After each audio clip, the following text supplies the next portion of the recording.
Everything was going so beautifully and romantically between us, but I had never asked him why he got divorced during his engagement, and he had never brought it up either. Until after 8 months of knowing each other, he said, "Pariya, I want to come and officially propose." I was so excited. My mom really liked him too, and everyone was happy. The night before, he said, "I'll pick you up and we'll go buy you a dress for the proposal." I was pretty slim, so it took us a while to find something that fit.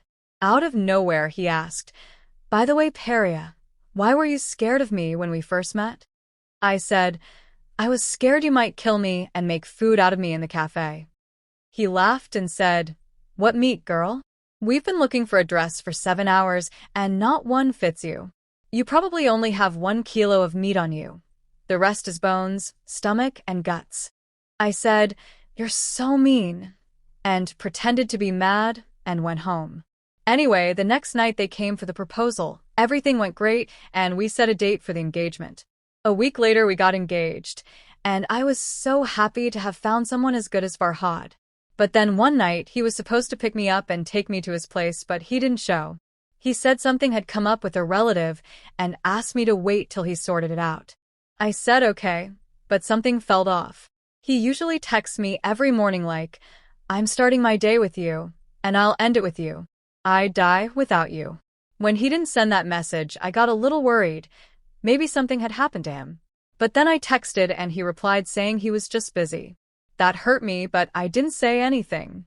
Then I noticed this happening more and more. He'd only send a quick goodnight message saying he was swamped and we'd talk later. One day, I just couldn't take it anymore and went to his place. He was surprised to see me, didn't even seem that happy. But he hugged me, and we went inside. He wasn't the same. It felt like he was upset or angry about something. That night, while he was asleep, I went to the yard with his phone. I had the password.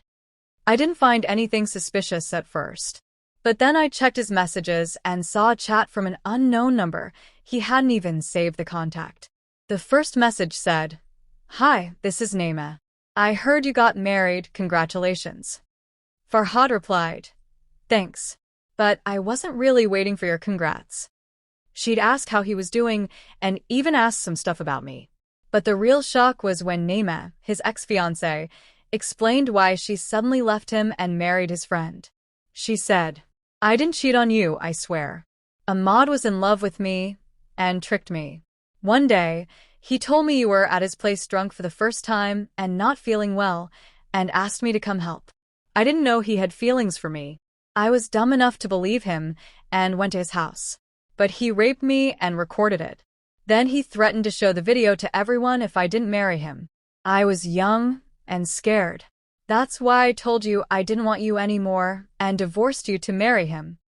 I just wanted you to know the truth, so you don't hate me. Goodbye."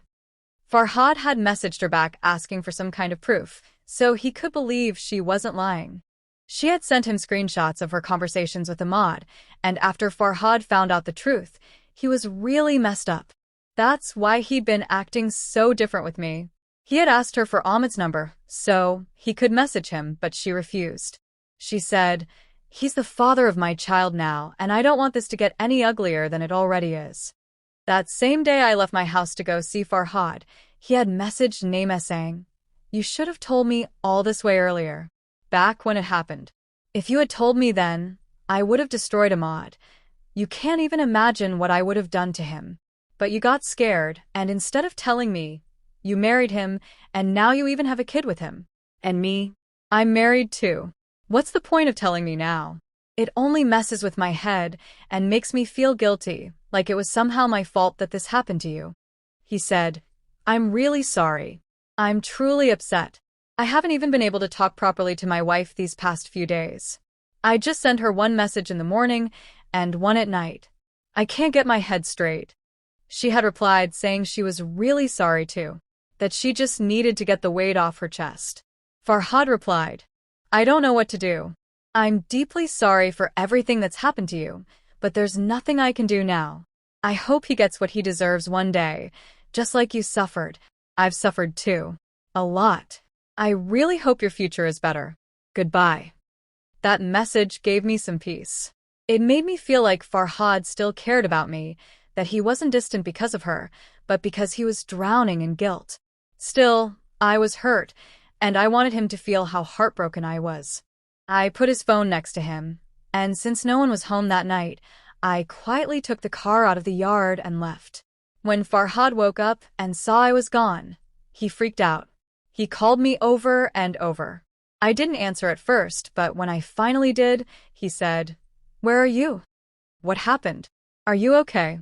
I said, "I just went home.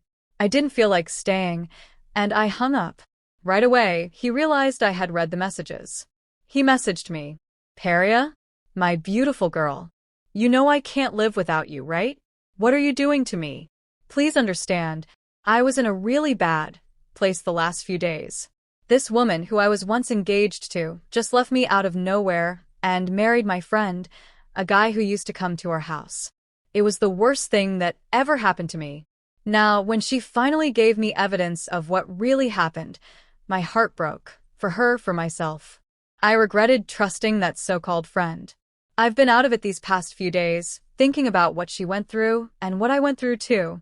But listen to me. My feelings for you haven't changed. My heart still beats for you the same way. I'm still madly in love with you. I'd still die for you. She's someone else's wife now. I'm not upset that she told me.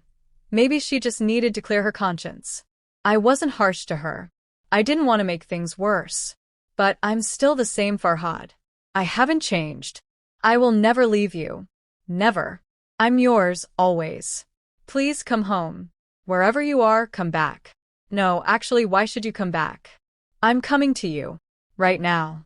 And I said, "But what did I even do to deserve all this emotional chaos for days? Why did you let me suffer like that?" He said, "I messed up. I wasn't in the right headspace. I swear on my mom's life, on yours, and on Elias, I swear, you're the only woman I've ever loved. Can I please come over so we can talk more? Please?" I said, "Okay," and left it at that. I didn't want to say anything I'd regret later.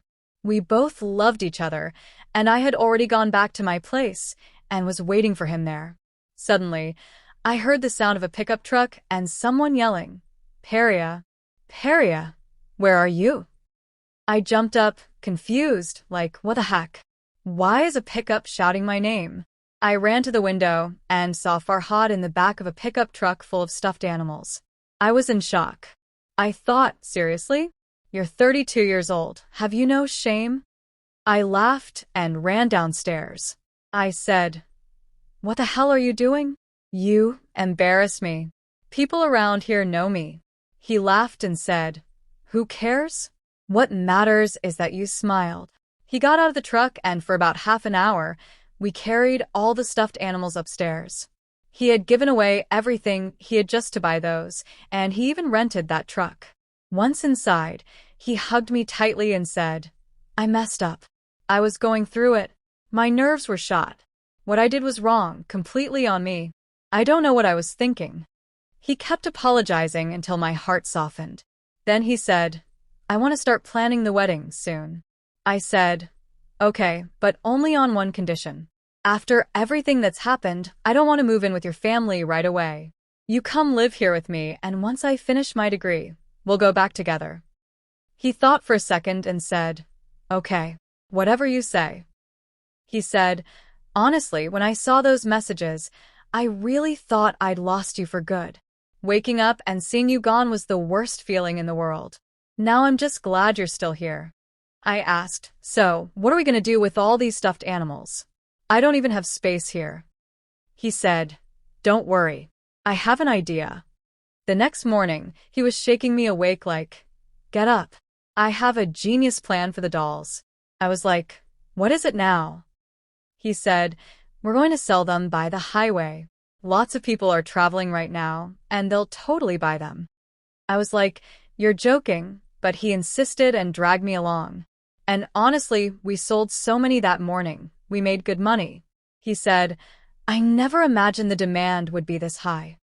After that, I talked to my family. I told them we wanted to get married as soon as possible. Truthfully, I didn't really want to rush the wedding. My thesis was super hard, and I hadn't graduated yet. But a part of me was afraid. What if Farhad got weak again and went back to Naima? I thought, let's just get married and bring him closer so we can build our life here. Everyone was happy, and we had our wedding. I still remember Naima came too. She didn't stay long, and I didn't recognize her at first. Farhad said, "That's her." But he didn't react much, just gave her a polite wave. She left quickly. I felt bad for her, but what could we do? Now it's been a few years that we've been living together. Life's had its ups and downs. We fight sometimes, but he's usually the one to make up first. And if I'm wrong, I'll be the first to apologize too. We have a kid now. Life's good. It's been a year and a half since we moved back to his hometown. But Naima has moved to another city. Maybe it was too hard for her here, or maybe Ahmad forced her to leave. Who knows? I shared my story mostly because of Elnaz, to say that moms shouldn't compare their kids, even if one of them isn't doing well. Comparing only turns siblings into enemies. And funny enough, Seema now has a daughter who looks exactly like Elnaz. It's like Elnaz has come back. Every time my mom sees that girl, she remembers her. And that's my story. I hope you liked it. The end.